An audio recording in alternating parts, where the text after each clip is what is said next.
Hey, how's it going, Green Roomer? Just wanted to talk to you about my brother's 98 Four Winds Class C. He looks parts up under a Chevy 3500 Express. It's a 454. On a road trip, he was having some issues. It started out, it stalled on him on his way, and it got going again. So he just went ahead and went all the way 300 miles.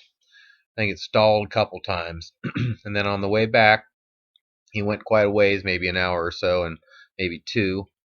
I think it stalled two or three times on that stint, and then it just got to the point where it was stalling, and eventually, just before the pass, it stalled and would not start. It was just start for a few seconds and then shuts itself off again.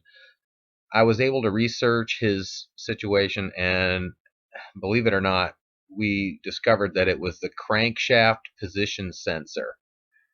That thing controls, depending on your vehicle, it would be fuel injectors or throttle body injection.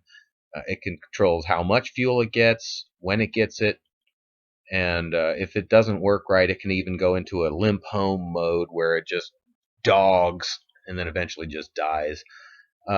This part, a Borg Warner CSS 123, we got ours at Oreilly's. It was $75, and it's located behind the crankshaft pulley on the front of the motor, or behind the harmonic balancer.